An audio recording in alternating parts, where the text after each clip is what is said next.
نبی کی شان ہے. میرے آقا فرماتے ہیں شیطان سب کی صورت میں آ سکتا ہے، اگر نہیں آ سکتا تو محمد الرسول اللہ کی صورت میں نہیں آ سکتا ہے. میرے نبی کی طرح کوئی نہیں بن سکا. اسی لیے تو میرے دوست میرا ایمان کہتا ہے اللہ نے نبی کو اتنا بے مثال بنایا، اتنا بے مثال بنایا کہ میرے نبی کو اللہ نے بنایا بے سایہ بنایا. سایہ بھی نہیں رکھا. میں نے عالم خیال میں رب سے پوچھا رب سب کو سایہ دیا، محبوب کو بے سایہ کیوں بنایا؟ تو رب کی مشیت نے جواب دیا ہم نے محبوب کو بے سایہ اس لیے بنایا تاکہ سایہ بھی نہ کہے میں نبی کی طرح ہوں، سایہ بھی نہ کہہ سکے میں نبی جیسا ہوں. اب اندازہ لگاؤ جس خدا کو اپنے محبوب کا سایہ گوارا نہیں، وہ خدا کو اپنے محبوب کا ثانی کیسے گوارا ہوگا؟ میرے دوست اگر شیطان نہیں بن سکتا تو میرے نبی جیسا میرے نبی کی صورت میں نہیں آ سکتا، ورنہ وہ سب کی صورت میں آ سکتا ہے. تو میرے دوست سرکار غوث اعظم کے سامنے میرے دوست کہا میں تیرا رب بولتا ہوں. یہ تو خدا کا فضل ہے، غوث پاک نے اپنے آپ کو بچا لیا، خدا کی مہربانی سے غوث پاک بچ گئے. مگر کسی نے سرکار غوث اعظم عبد القادر جیلانی محبوب سبحانی پیران پیر روشن ضمیر سے پوچھا تھا اے عبد القادر جیلانی، اے غوث سمدانی، اے پیارے پیارے 11ویں والے پیر، آپ کو کیسے پتا چلا کہ اللہ نہیں ہے، یہ شیطان ہے؟ تو میری محبت کہتی ہے غوث پاک یہی جواب دیں گے کہ جب شیطان نے یہ کہا تھا تجھ پر نماز معاف، اس وقت میں نے کربلا والوں کو یاد کیا تھا. اگر نماز معاف ہو جاتی تو حسین پر معاف ہو جاتی، علی اکبر پر معاف ہو جاتی، قاسم پر معاف ہو جاتی.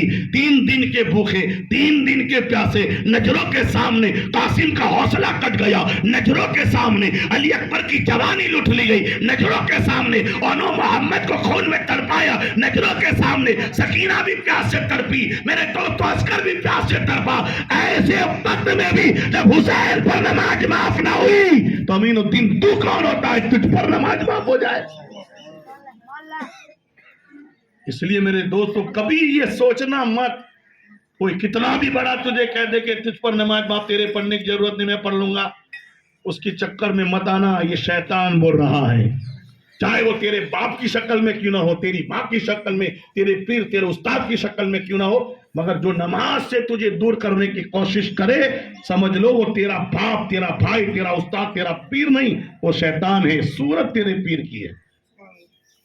ان شیطان علی الانسان یدعو، تو انسان کے پیچھے ہمیشہ شیطان رہتا ہے. کب اس کا ایمان لے لوں؟ تو فخر الدین رازی کی بات بتا رہا تھا کہ آپ کی سکرات چل رہی تھی، شیطان انسانی صورت میں آ گیا ایمان لٹنے کے لیے. آنے کے بعد شیطان نے کیا کہا؟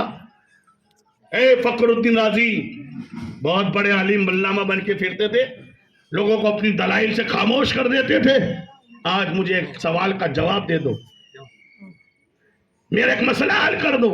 اللہ والے ہوتے مرتے دم تک دین کا کام چھوڑتے نہیں ہیں. نماز تو دور کی بات، دین کا کام بھی ہوتا ہے نا، تو مرتے دم تک بھی ان کی تمنا ہوتی ہے کہ آخری سانس تک میں خدا کے دین کی خدمت کرتا چلا جاؤں. فخر الدین رازی کے سامنے شیطان انسان کی صورت میں آیا اور آنے کے بعد کہا اے فخر الدین رازی مجھے ایک سوال کا جواب دو. کیا سوال ہے؟ کیا اللہ ہے؟